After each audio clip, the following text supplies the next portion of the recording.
Hello, comrades. Welcome to my YouTube channel, Your Communist Friend, with me, Davi Stemler, your communist friend. This is my first live here on my YouTube channel. So welcome, everyone. And if you are here, I'm just ask you to like this video, subscribe to the channel, to my YouTube channel, and share this with more people so we can help this channel to grow. Okay. Today we are going to talk about my trip to Cuba as announced, and I'm really excited about sharing with you all of my impressions of the country, everything that I saw over there, and what the Cuban people are feeling, are experiencing, and how are the conditions of the country nowadays. So make sure to bring all of your questions. Okay, I'm gonna make sure to answer all of you, everything you want to know about the country, about the situation, about the blockade and everything. So just let me know, send here on chat so you can let me know what you want to know and I'll answer it. Okay. Um, so I would like to start first. Oh, some people are here. So we have um, Arx, Arxifal. Is that it? Hi. Hello. How's it going? Grav Point Field says, I'm waiting the live because this one say in Portuguese, no aguardo the live. Yes, we are here now. So welcome everyone. Call everyone. I'm just sending the notification for more people so they can get in as well. And then we're gonna start with more and more people. So welcome everyone. Like this video, leave your comment, send your questions, subscribe to the channel, and let's have a very, very good time together. All right? Cool. So first of all, I would like to start by saying, oh, yeah, Hungarian. Yeah, that makes sense. Okay. Sorry for not knowing how to spell or pronounce it correctly, comrade. So sorry for that.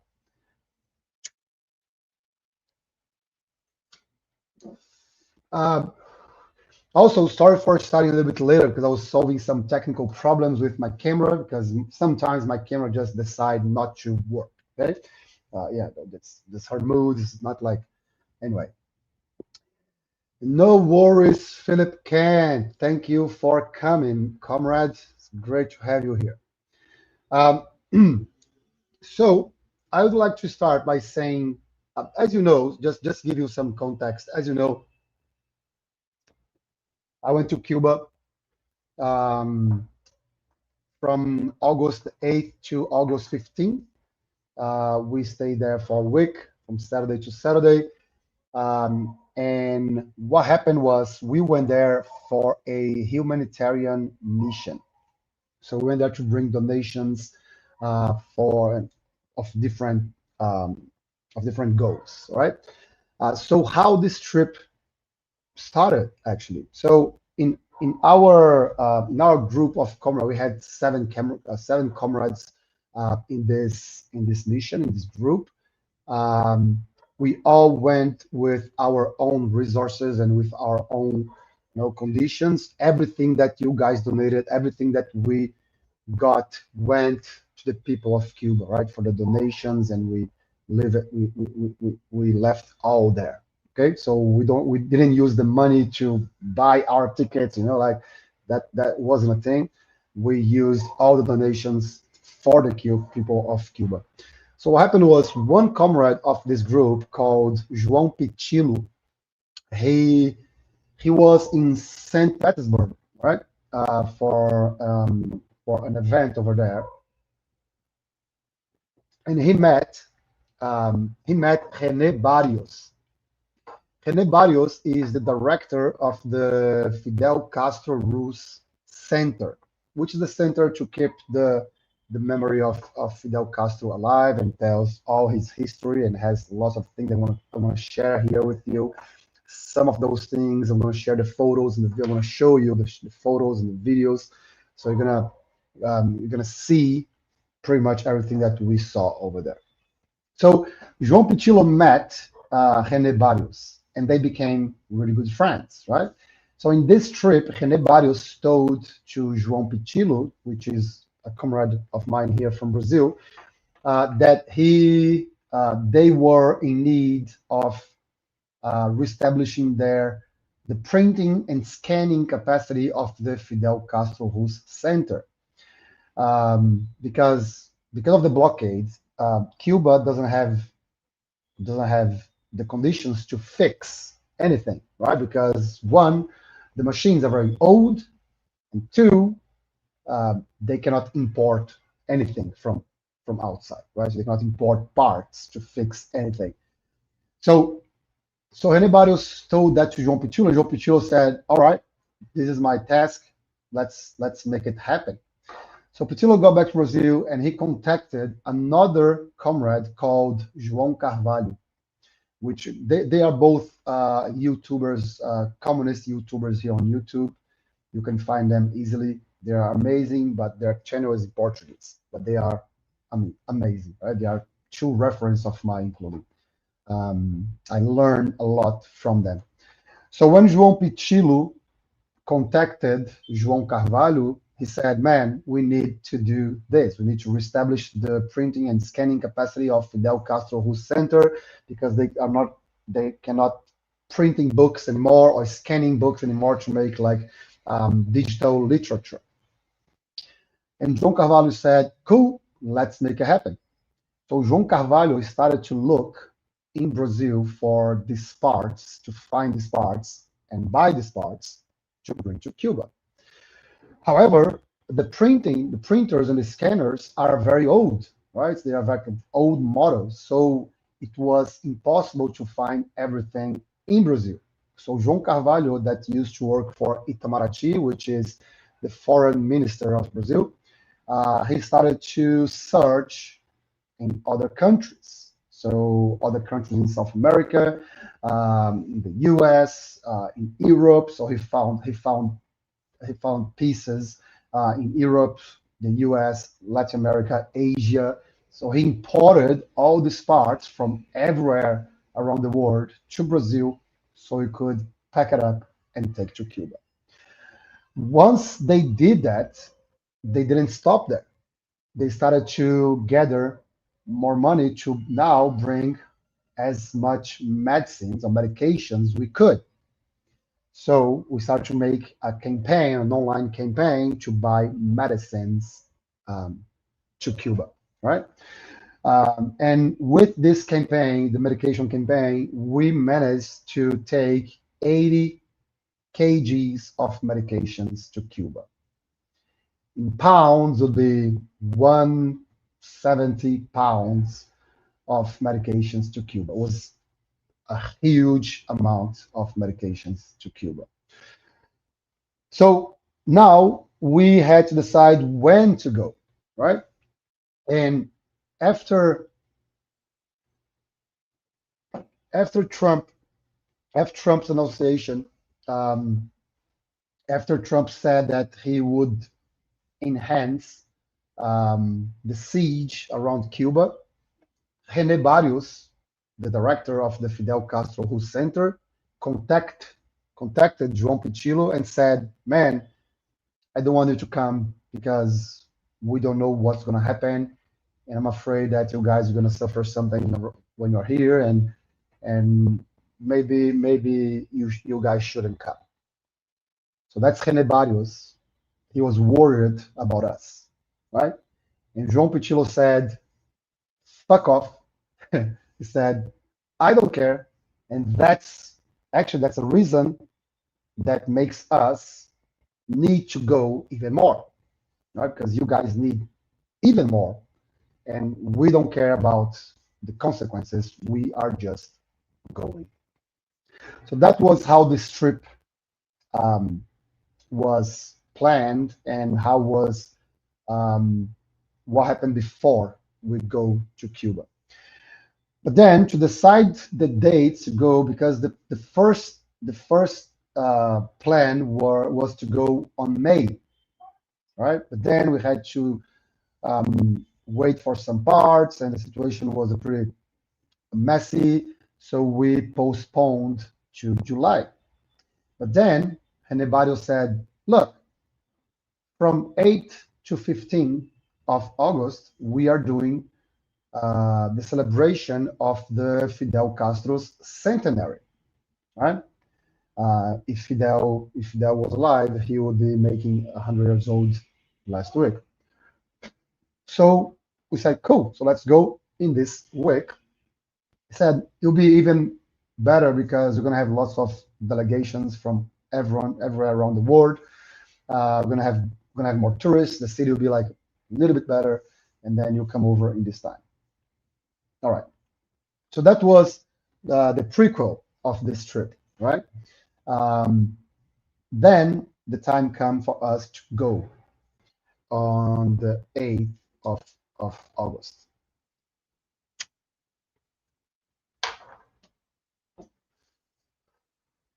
Before we continue, just reminding you to like this video, share with more people, and subscribe, so we can make this channel grow and reach more and more people.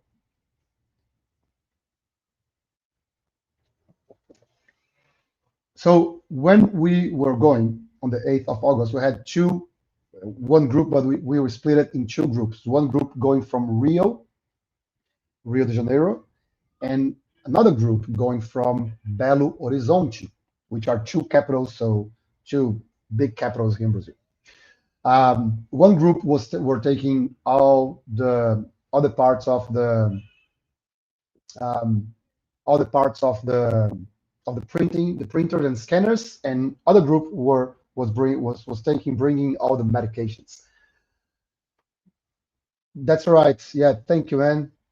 Thank you for that. I like to share, but I think a lot of my friends sleeping now. Yeah, true. Yeah, because for you guys who doesn't know, I'm in Brazil right now. So I'm in São Paulo. So right now over here is 8:25 p.m. of Monday.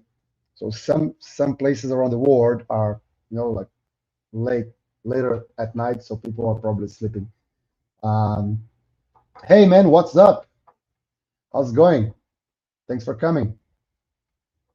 Thanks, Philip. Yeah, so we were in two groups, and we left Brazil in two separate groups, and we met in Panama.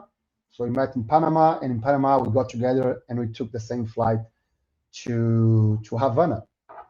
So we reached Havana on August 8th around maybe 12 p.m. or something like that. And the situations were a chaos, right?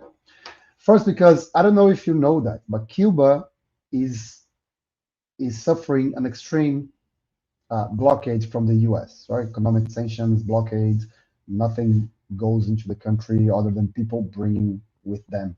It's really hard to make like a ship taking tons of things, to the country, to the people, to the government.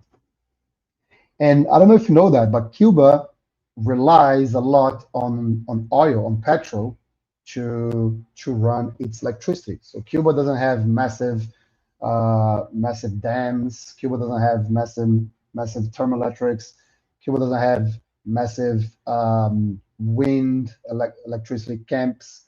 So they don't have this. So they rely on oil, right? Like 90% of their electricity comes from oil. And till January, and that's how geopolitics works. That's very important for us to know that. On January, do you guys all remembered what happened on January? January the 3rd? Do you guys remember? I think you do. So on January the 3rd, the US invaded Venezuela, kidnapped Maduro and his wife, and took them to the US, to New York, where they are till nowadays in New York in a solitary prison since then, which is type of torture, right? So Maduro is being tortured since January the 3rd, right? But with that, Venezuela used to be the greatest provider of petrol to Cuba, right? So Venezuela would send ships, petrol ships, over and over to Cuba often, right? With a high frequency. With that, and with the U.S. Taking over Venezuela and putting there a puppet regime or a puppet president, which used to be Maduro's vice president, Cuba lost its main source of petrol. Um, and for that, Cuba started to suffer a severe lack of electricity.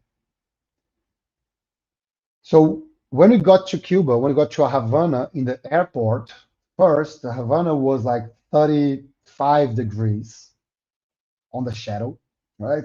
Like hot as hell. And because there was no petrol, um, the airport couldn't turn on the aircon, obviously, right? So the lights were on, but the aircon was shut down. So that massive heat inside, and um, and the treadmill where the luggage came off the airplane also had a blackout and stopped working. So it was like three planes or two or three planes landing at the same time, and everyone was waiting for the luggage. So it was like a chaos, right? A chaos. So we spent like maybe 3 or 4 hours in the airport until we could get our luggage and leave. When we managed to do that, there was a transport sent by Rene Barrios from the Fidel Castro Who Center waiting for us outside. So they took all the donations, they took all the medications, they took all the printers and the scanners, and we went to the hotel. And to be really honest with you guys, um, I thought, I mean, it was awful, right? It was a very precarious situation. But I thought it would be worse than it was. Maybe because it was the week of celebration of the Fidel Castro Who Centers, and um, and then they made an effort to, you know, to make things look a little bit better. You know, they made an effort to provide with more resources, and with the oil, they saved more oil to keep things running a little bit more. So there were more cars on the street than I was expecting. There was um, more light than I was expecting. So the hotel that we were, um, the National Hotel, which is, man, it's a beautiful hotel. It's an incredible hotel. It's amazing, right? The hotel was pretty much with lights on all the time because they have their own generator. Um, but at night, other than the hotel, like a very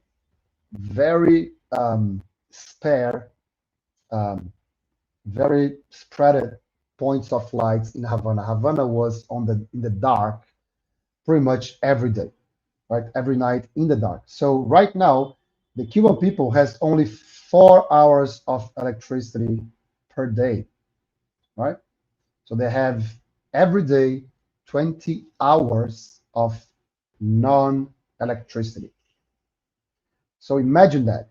Imagine yourself right now having to live, having to live without 20 hours of electricity during your day.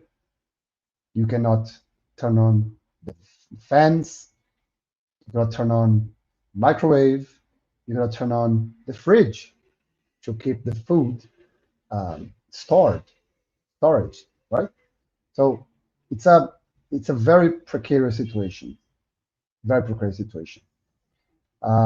But because of the celebration, and with like delegations from everywhere around the world. So we saw there delegations from Brazil, um, beside us. So all the delegations from Brazil, delegations from Mexico, Chile, Venezuela, um, Canada, the US, China, Vietnam, um, Germany, right? So people from everywhere around the world were there. All right, let's see. Some people is saying this here. Mhm.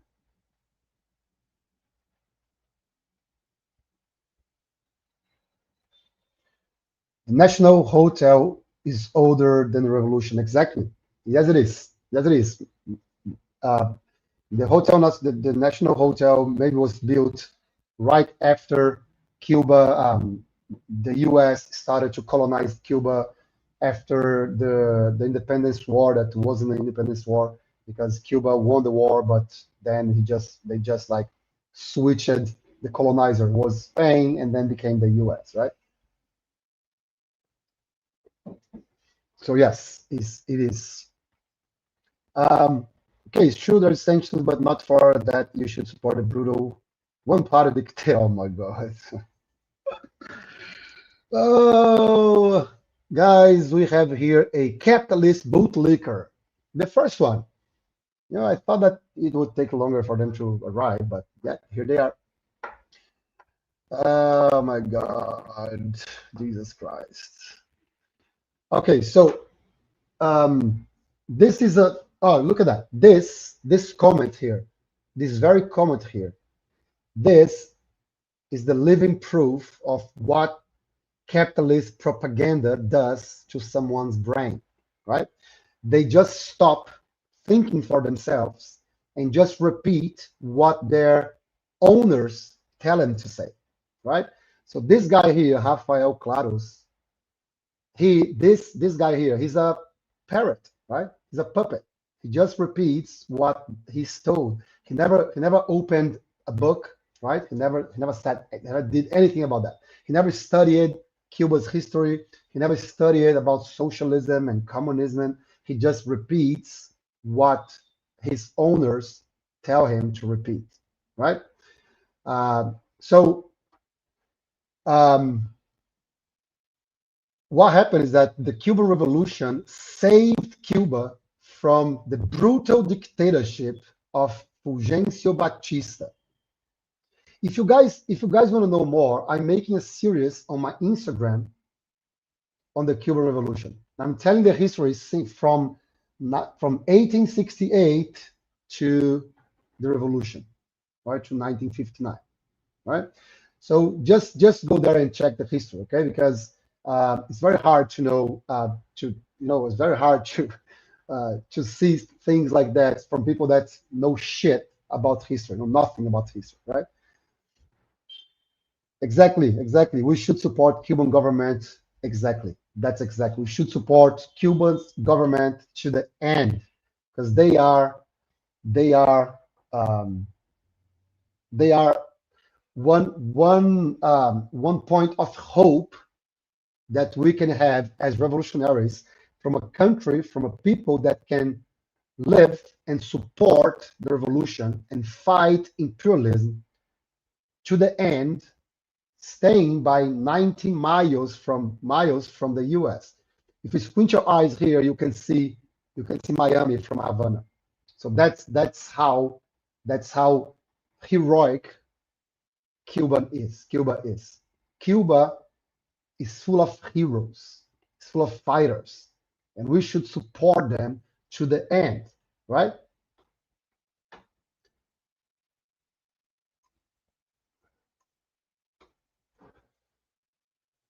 I know what socialism is when the middle population is socially owned by the state, owned, corporates, and communist classes, monasteries. Oh, okay, cool. Look at that. You can memorize a sentence. Well done, man. Very good. Good for you. Just like the US one party. Exactly. No, but look, it is only a dictatorship when it's socialism. When it's capitalism, it's no dictatorship, right? There's no dictatorship. Yeah, of course. At least there I could say fuck president without getting me killed. Jesus Christ, man. Oh my God. Where did you came from, bro? Where did you come from? Really, really. Where did you come from? You're just like literally a walking a walking example of capitalism bullshit, of capitalist propaganda. You are the living proof what the brainwashing capitalist propaganda can do to someone. Jesus, really, really, you should be ashamed of yourself. Like it's embarrassing to say this. It's embarrassing to say this. Yeah, of course, support Palestine and not a colonialist state, and I'm going to jail you. Yeah, exactly. Yes, perfect, perfect. Yeah, U.S. should end the embargo by Venezuela and Mexican oil and give it free to Cuba. U.S. should buy Cuban sugar and tobacco in a fair market price.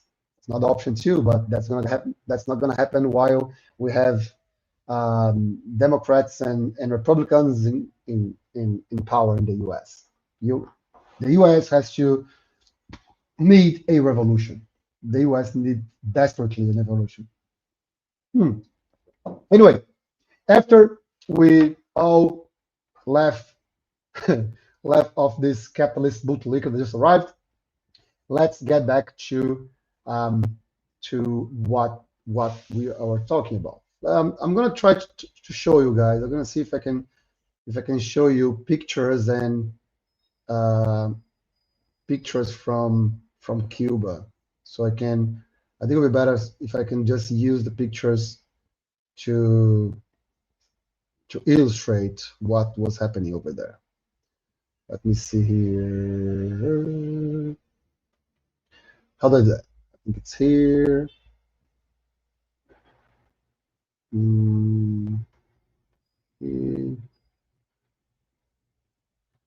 Cool. All right. So let's start with the day we deliver. So we arrived on Saturday, and then we started to deliver the donations, right? So this here is when we were delivering the medications in the ECAP or ECAP. ECAP is the Cuban Institutions of um, Friendship to the People, or to the peoples, all right, to the other countries. So the Cuban Institution of Friendship toward other countries. So this is here. These are you can see the luggage here. No, they are all packed with like lots of medications. We have like 80 kgs of medication over here. This is here. We were waiting for a celebration to deliver the medications. This is the entering of the Cuban Institution of Friendship toward the people, toward the countries or the nations. So this is the entering. Here is another line from Fidel. This is everything that's in there. So the photos about people and everything is in there, all the arts and the sculptures and the monuments. So this is the backyard, and it's beautiful. Look at that. Beautiful, beautiful, beautiful. This is a tree. In Brazil, we call this sequoia. Sequoia. I don't know how this is the English name of this, but yeah, sequoia. Must have like 1,000 years old, you know. So here is the photo we took. So this guy here in the center, you know, the guy with the red shirt in the center is the secretary of the institution that he was there to receive us. So here we have me in the center looking to the side. I don't know why, but that's the only picture I have of this moment, is the one with me looking to the side. So the tall one here is João Carvalho, the guy that I told you that looked for everything on other countries. This other guy on the right with red shirt is João Pichilo, the guy who met René Barrios in St. Petersburg. This one is Rochelle, another comrade, Guilherme, another comrade, and Hans, another comrade, right? So this is us delivering the medications. Cool. So So this guy here in the black shirt, he's also from Brazil. He's a trade unionist in Brazil, and this is like a letter that he delivered from his union to the ECAP, to the Cuban institution of friendship toward the other countries.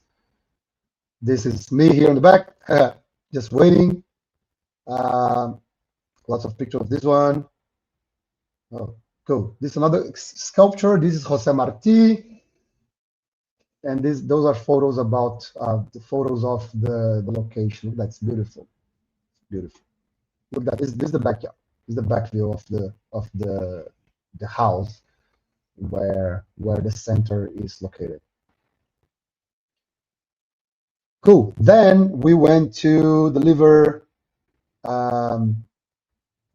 we'll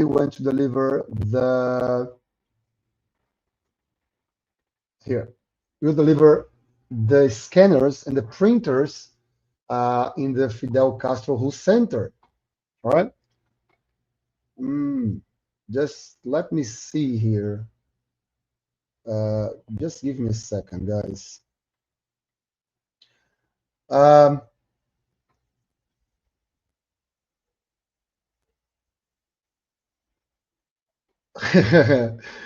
Did you dare to criticize Adam Smith ideology? The invisible hand is true. Man, come on.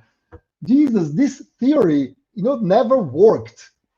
Never worked anywhere, right? The invisible hand is true. Oh my God, that's unbelievable. Yeah, I agree. He should read more books or at least watch some videos. Yeah, he should.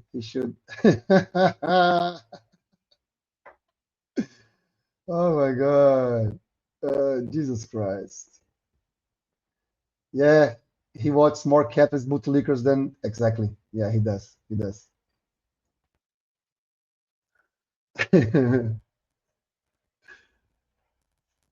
So because I'm not a leak booter, what is a leak booter?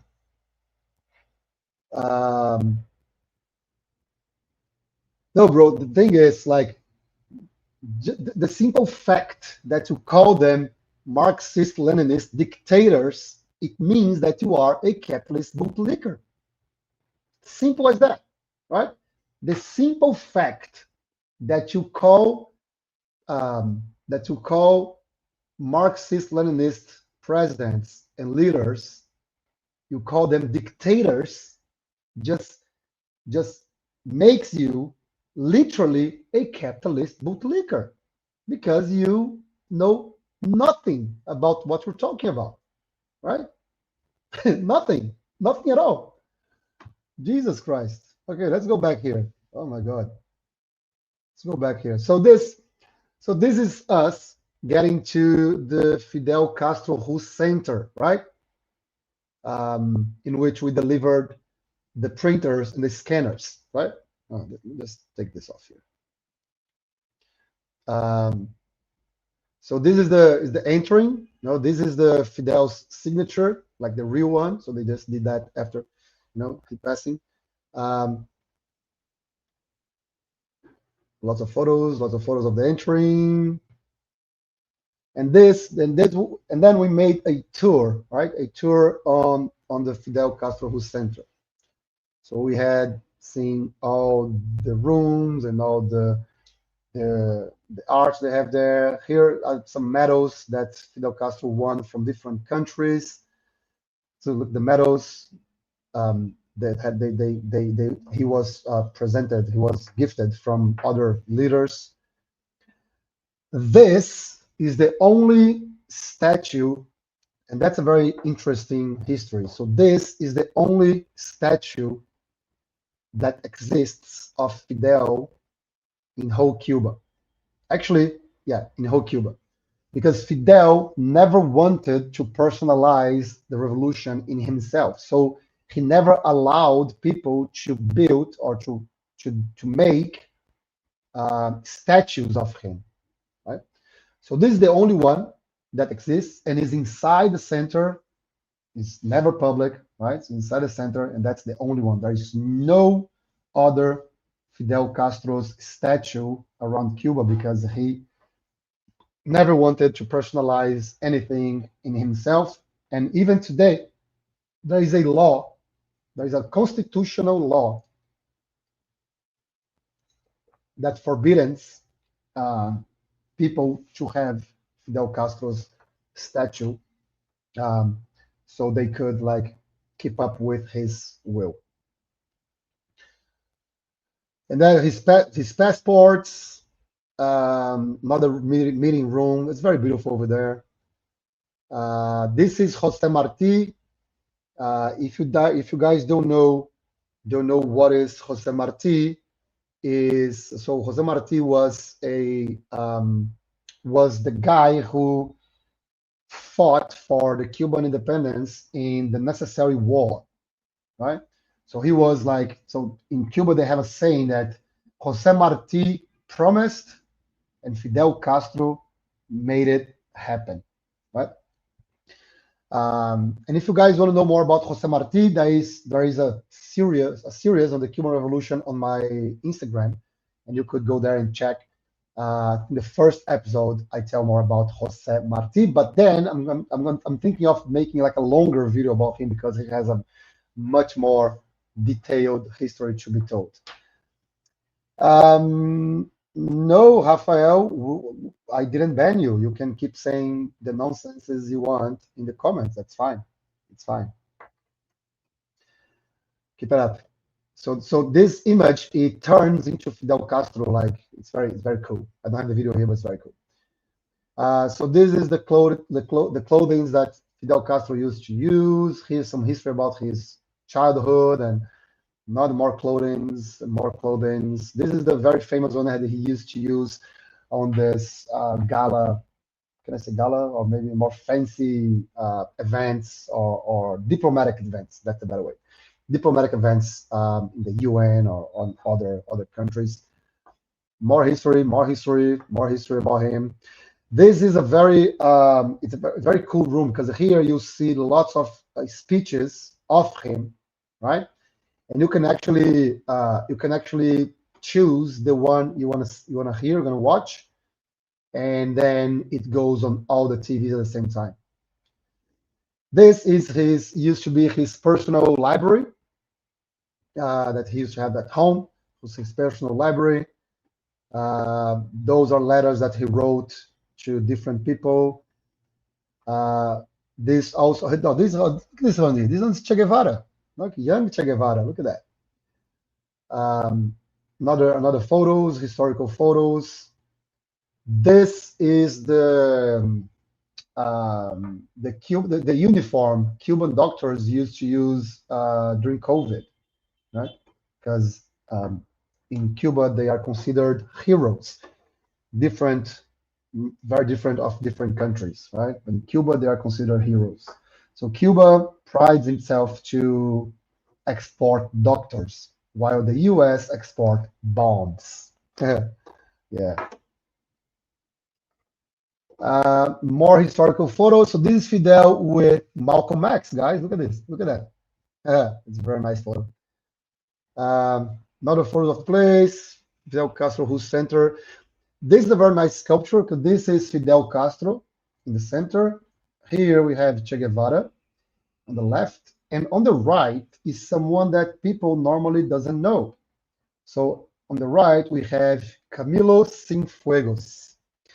Camilo Cienfuegos was one of the right hand of Fidel's right hand during the revolution. So he fought all along Fidel during the whole time, but he passed just after the revolution in an airplane crash. And the US at the time tried to say that Fidel Castro murdered Camilo Cienfuegos, which is absurd because Fidel Castro and Camilo Cienfuegos were like very close together. Fidel would trust his life to Camilo Cienfuegos and vice versa. And the conditions were that Camilo Cienfuegos he went to another city to solve a problem with another general that was being a traitor, right? So he was being a traitor, and Camilo Cienfuegos went there to solve this issue And then after that, he decided to go back to Havana in the same day, but it was raining a lot. It was like the weather conditions were like impossible, but he decided to go anyway. And then the plane crashed, and he was never found. Right? Was never ever found. His body was is in the ocean till this day. More history on Fidel. Uh, cool. Let me see if I can find here. I can find here different photos. Let me see here. Let's see here. Oh, look, this is the hotel. So this is inside the National Hotel, right? It's beautiful. This statue, the cube, this hotel is amazing. Oh, look at that. This is the lobby of the hotel. Look how amazing this is. Look at that. Oh man, it's unbelievable. It's great. It's beautiful. I can imagine like if Havana was like, receiving lots of people and working fully, completely without the blockade, without the sanctions, without and people could go there and they could import and they could develop their industry. And man, Cuba would be like, it would be like a superpower. It would be a superpower for sure. So that's the view from the hotel. Look at that. The sea view of the hotel. It's beautiful. It's like unbelievable. It's a shame. It's a shame that the U.S. is doing what they are doing to Cuba. It really is. Oh look, so this photo here is our group with this old guy here. This old guy here, he's the leader of the landless movement in Brazil. In Brazil, we have, it's called MST, which is Movimento Sem Terra, but you can say that's landless or the movement of the people with no land, right? So it's a very, very old movement in which they occupy empty buildings and empty land to farm, right? To grow food. It's a very beautiful and impressive movement. And this guy is their leader like for years now, right? It's a very historical person in Brazil. Um, so more photos of us. Oh, so this is me with the only Fidel Castro's statue over there. Oh yeah. So then at the Fidel Castro Who Center, we delivered the scanners, right? Come on. There you go. So those are the scanners, right? Um, oh, there you go. So these are a few parts of the scanners that the printers parts we took to them. They are the photo doesn't show, but they are massive. They are like that size. You cannot even see in the camera, right? They are massive. They are huge. This one of 3D printers they have there. They were doing here. Oh man, sorry. They were making um, the little statues of Jose Marti when you got there.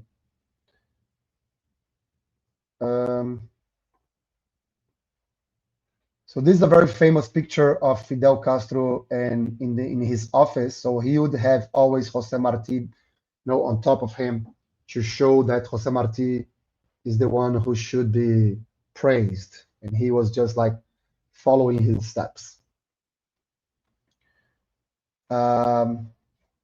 Oh, and then we got to the Revolution Square. So we're going to talk about the Revolution Square. I'm just going to get back to the comments to talk to you guys a little bit more. All right, so let's get back to the comments.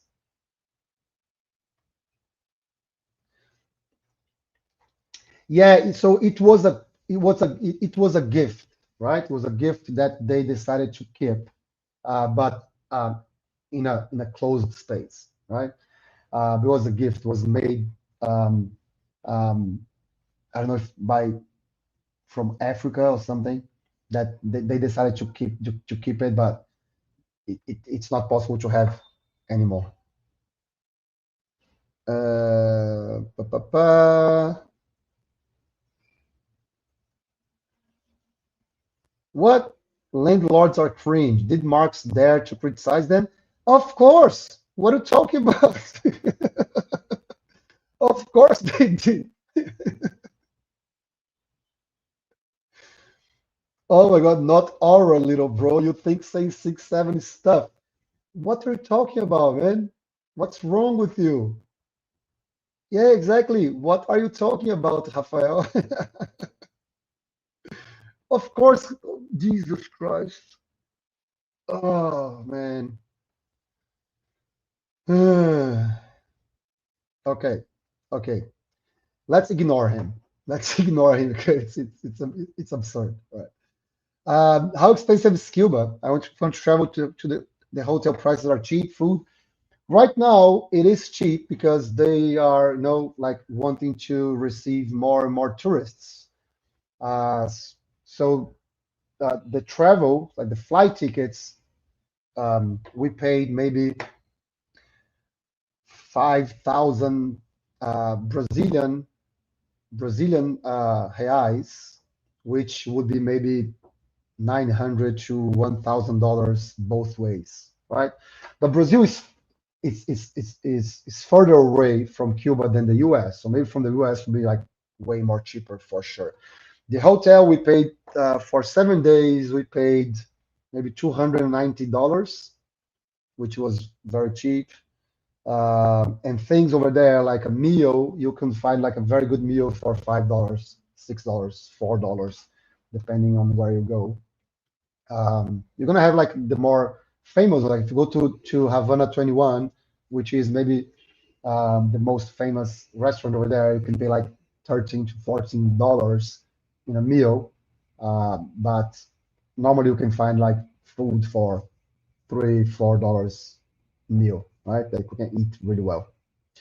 Um, all right. So let's get back to the photos in where I was at the Revolution Square. So guys, this square here is massive, right? So this photo is looking to the square, right? So it is called Revolution Square because this is where Fidel Castro made his first speech after revolution on January 8th, right? So here we have the photo. I mean, you can see, look at the size of this car over here, right? It's massive. So behind me, we have the memorial, the Jose Marti Memorial. It's the memorial in honor of Jose Marti that I'm going to show you that right now in a moment. But this is the Revolution Square. So these have two buildings. Here we have Camilo Cienfuegos on the right and Che Guevara on the left. I'm going to show pictures from closer in a minute. Look at that. So this is the panoramic footage of the square. It's very, very cool. Um, one,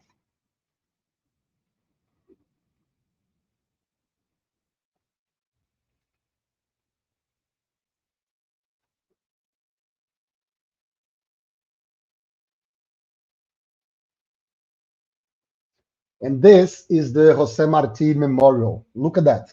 Look how tall is this. This is Jose Marti statue, and look the size of this building. This building. The size is 240 floors. It's massive. It's massive, right? 240 floors.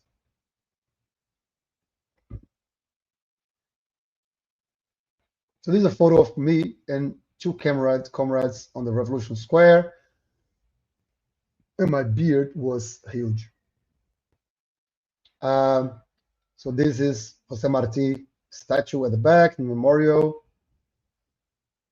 This is me on the Revolutionary Square, the Revolution Square at the back. Look at that. The size of this, man. It is massive. Then we went in, right? We went in the memorial, and here's Jose Marti statue. Uh, and they have like lots of things about Jose Marti, about his history and what he did and how he lived and what he achieved. You can find more on my the Cuban Revolution series on my Instagram. I'm gonna make videos here on YouTube as well, of course. We can make longer videos. Um, so this is about Jose Marti, about his history, um, about his actual clothings. Look at his mustache. It was like a very, very respectful mustache he had. Uh, he's like I think he's his lawyer, his law certificate. What else I have here? Where are the other photos?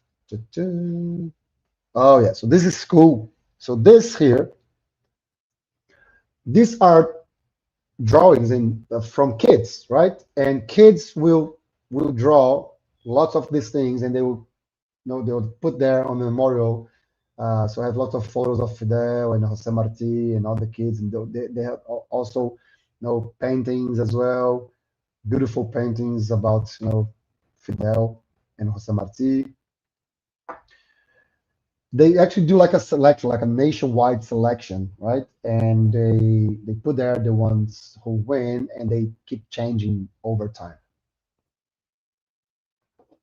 This is beautiful. Oh, and this one here, lots of actually poems, right? They are like poems that people wrote about the revolution, Fidel, Jose Marti, and everything else. Um, yeah, man, they have comfortable prices. Yeah. Um, of course, that because of the situation, probably the prices are a little cheaper. So that's why it's important to go there. So this is a panoramic view from the top of the memorial, right? Uh, it is something very beautiful. It is very beautiful. Look at that.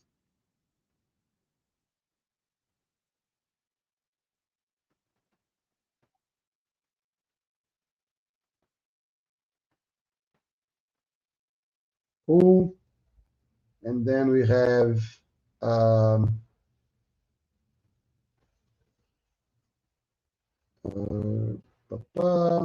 I actually made a video on my Instagram showing like this whole area. You could go check. It's beautiful. Uh,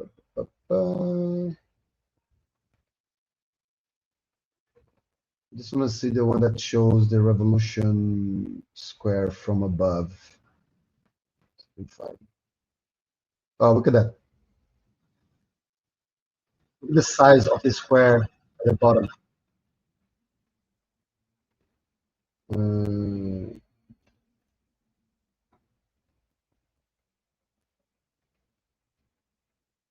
Look at that. It is massive, massive.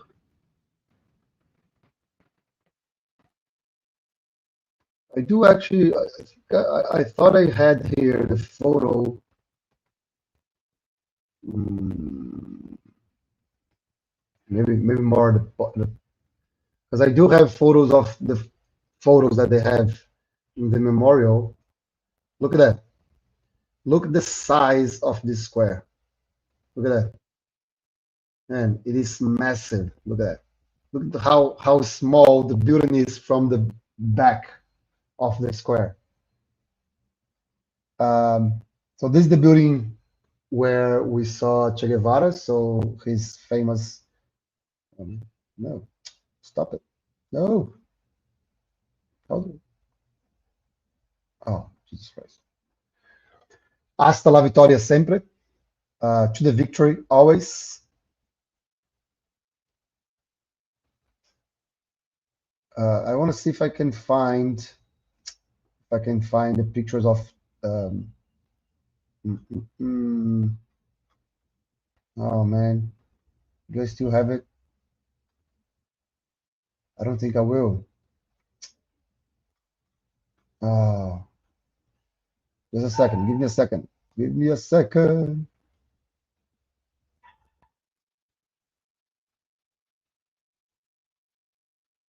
I do. Ha! Do I?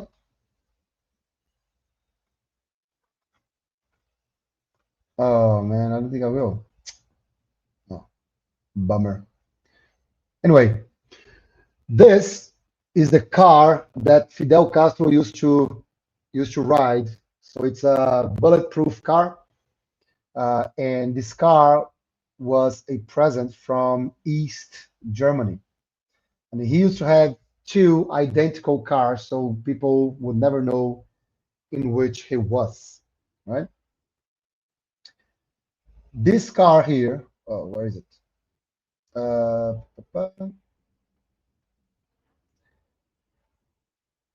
hmm. Oh, my photos are very scrambled. Oh, here. So this car, this Jeep here used to be is the war Jeep that Fidel had and was a gift from the Soviet Union, right? After the revolution. This is the exact they are exactly the same cars, right? They are exactly the same cars.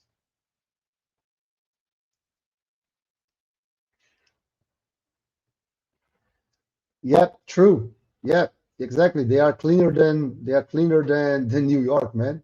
Exactly. You know, and you think, oh, so look, guys, these are the two guys that I told at the beginning of the trip. So the back one is João Pichilo, the guy who met René Barrios at St. Petersburg.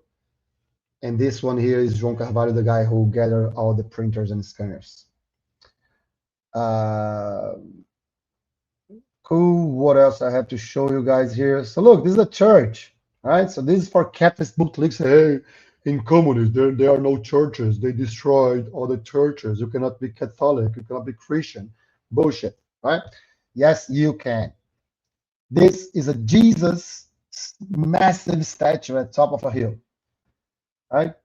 So if they were like against Jesus and against Christians and against religion and all this bullshit, they would not have this massive statue on the top of a hill, right?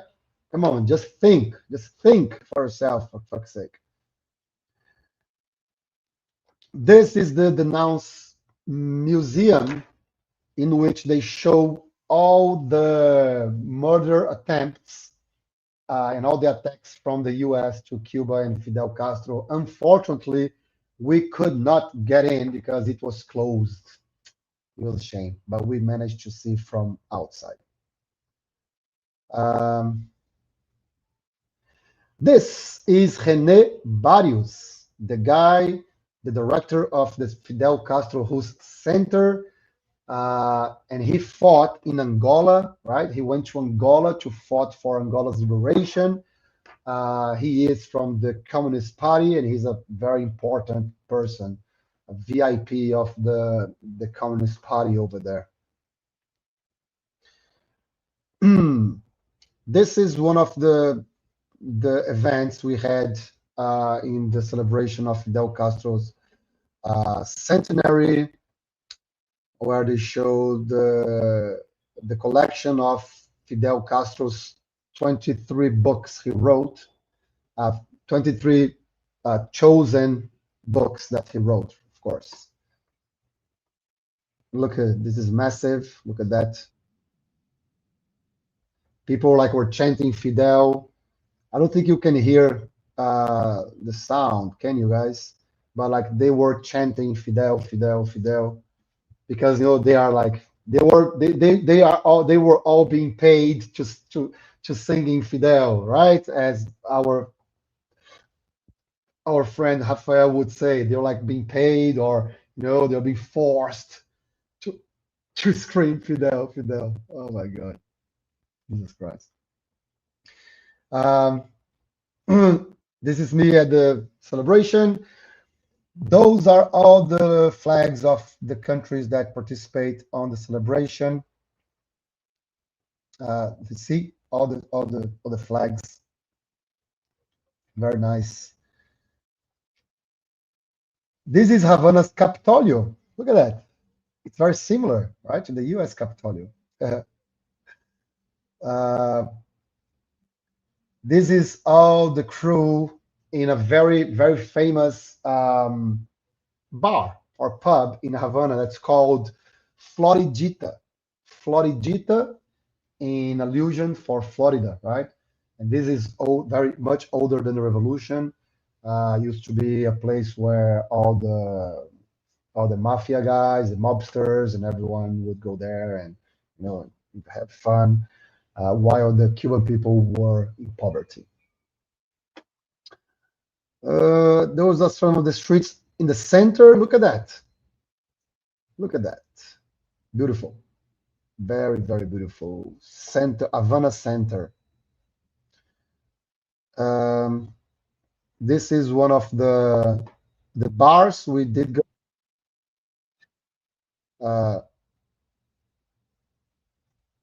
So they were playing like a song. Unfortunately, you guys cannot listen to the song, I guess, because I don't know how to put audio here. I'm still learning to use this streamer.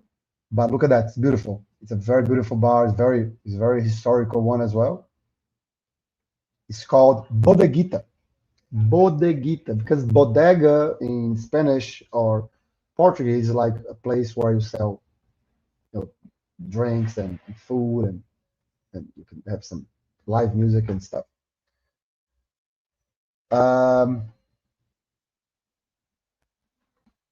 This is a statue of Ernest Hemingway, a U.S. writer who used to spend all his time in Cuba, in Havana.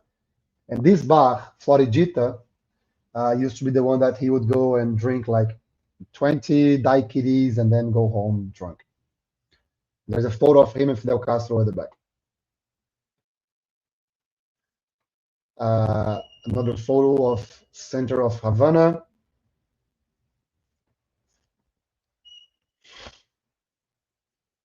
Center of Havana. Oh, these is one model of the airplane, the war airplane that was used by the Cuban military to stop the invasion of the Pigs Bay of 1961.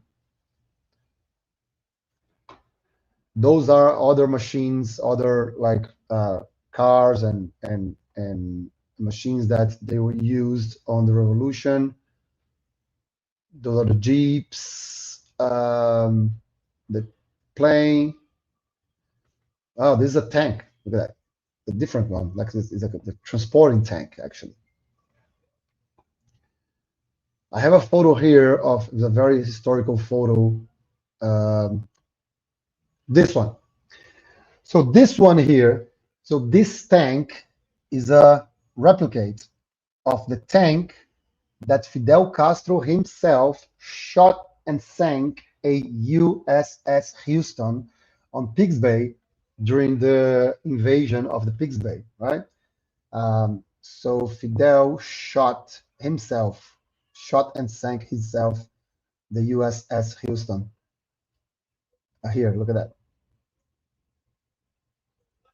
So it's a Soviet tank, SAU-100 auto-propelled cannon, 100 millimeters caliber, from which Commander-in-Chief Fidel Castro shot U.S. vessel Houston during the mercenary invasion at the Bay of Pigs, or the Pigs Bay, in April 1961.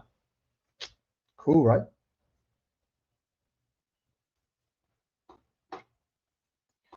Very cool, very, very cool. This is another monument in honor of Jose Marti. So you see him at the top over there in his horse. But he will have like saints, angels, and saints and everything else. Very cool.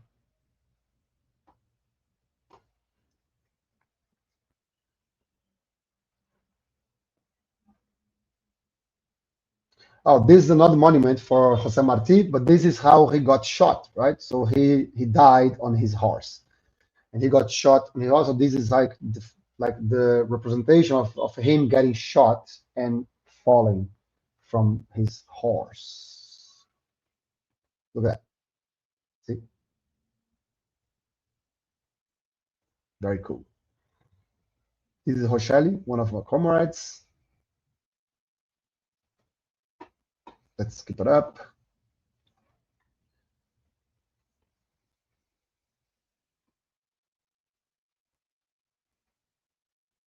What else I have here to show you guys?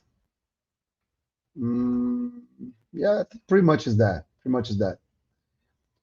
All right, time for questions. Time for questions. Time for questions. What you guys want to know? In Cuba, are you allowed to be Santeria? I don't know what Santeria is, man. Can you help me here? What Santeria means? I never was in South or North America, but Cuba has like South European vibes, but they are comrades, so it's even better. Yeah, because they were colonized by Spain, right? So they were colonized by Spain, so they have all this Spanish, architecture and stuff. So it's really cool. Very, very, very, very, very beautiful. Very beautiful. Very beautiful. So one of you guys here asked about the reforms, right?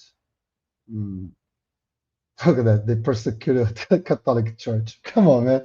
I just showed the Catholic Church. I just showed like a very massive Jesus statue on the top of a hill. My God, it's unbelievable. These people, they don't believe even if they see things, right? They are seeing things. They are hearing people saying things, people who were there and experienced and saw with its own eyes, who have pictures, who have videos, and they just say no, no, no. Fuck, man. The truth is dead. For fuck's sake.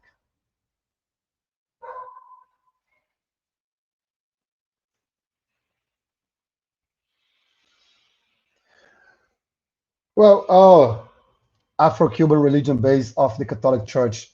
To be really honest, I'm not sure, but as far as I know, there are no restrictions of religion in Cuba. Right? What do Cubans think about the sanctions? How much do they still support it? That's a very important question. I'm just gonna get another beer. Just a second. Mm.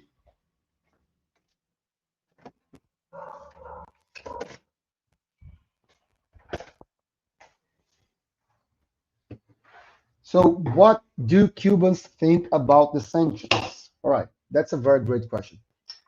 Um, everyone, right? Everyone who I spoke with, right?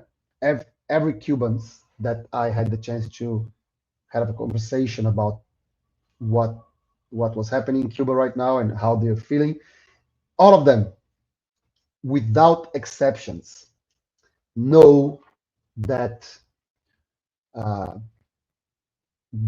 they are having this situation right now because exclusively of the sanctions, of the blockade, right?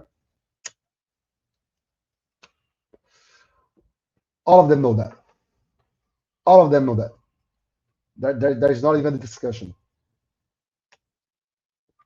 We do have people that criticize the government.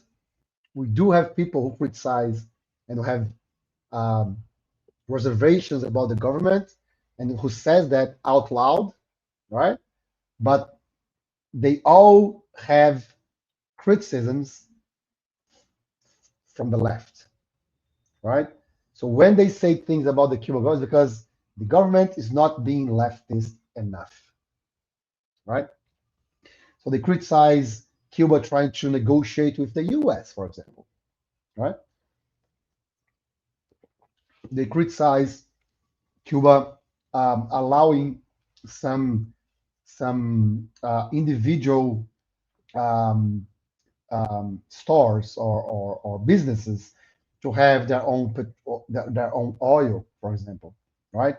So they criticize the Cuban government not being leftist enough. but they all know that the sanctions are the one to blame for their current conditions. That's like 100% of the Cubans that I had the chance to talk to. Oh yeah, they all call the U.S. the enemy, right? The enemy of the North, you know, empire. Um, they all call, so they don't like the U.S. at all. They don't have reservations to the American people or the U.S. people. That's important. So if the U.S. person sits and gets there and wants to, enjoy Havana and help, they don't have any reservations with that, right? So if you are from the U.S., you can go to Cuba and you will not suffer like any type of attacks or anything like that. Of course, if you go there with other intentions, well, then it's up to you. But if you go there just to enjoy Havana and just to bring your dollars and spend there, you are more than welcome. There's no restrictions to that at all. All right, at all. Um, okay, so keep sending your questions, guys. Keep sending your questions because I'm more than happy to answer them. Um, One important thing for you guys to know is how the situation of Cuba is right now. So Cuba doesn't have a single drop of oil coming in like month, right? Month. It's unbelievable. They have their death rate increased 2 times since the sanctions got stronger, right? So Cuba used to have a lower mortality birth rate than the U.S., than Brazil, of course, than Brazil, like by ages. But right now, because of the lack of oil and the hospitals are shutting down and they don't have access to medicines and medications and the blockade doesn't allow them to import anything, their mortality birth rate has increased 2 times. So children are dying more because of the blockade, because of the US, because of the criminal sanctions that the US is imposing upon Cuba. That's very important to say. Right now, there are more than 100,000 Cubans waiting for surgery. And from those, 12 or 16,000 are children. The cancer treatment is completely stopped. People cannot do chemo. People cannot do radiotherapy for cancer. That's how it's criminal. That's how the sanctions are a silent murderer, a silent killer, because they kill true children, the elderly, and the sick people first. That's criminal. That's absurd. The US, and that's very important to say, the US is the biggest terrorist organization in human history. The US is the biggest terrorist organization in human history. And that's very important to say. We have to say that more. We have to naturalize this, to call the US what they are, the biggest, the greatest terrorist organization in human history.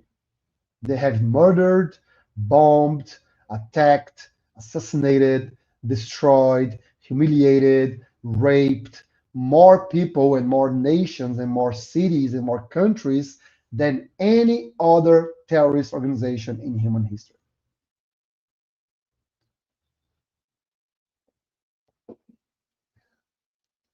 What do you think about today's Cuban government? I think they are heroes, right? I think they are heroes for surviving for decades um, to the imperialist attacks that have been suffering since they became free. So since Cuba became free, they are suffering sanctions, and the only reason that Cuba didn't collapse, it was because of the socialism. So socialism saved and has been saving Cuba since then. And right now, they are doing like magical decisions and magical policies to keep the country and the revolution alive and the people alive. Right? When I say magical, I mean socialist decisions. Right? So what Cuba has been suffering uh, today, and how they manage to maintain the people, educated and and aware of who is to blame for their conditions, it is impressive. Look, any other country in the world, would have collapsed right now, if it wasn't socialist. If it wasn't a socialist country, it would be collapsed by now. 100%. 100%. Right? Would have give up, would have say, hey, the US, take over, everything is yours, possess me, and all this like liberal wet dreams we know that these people have.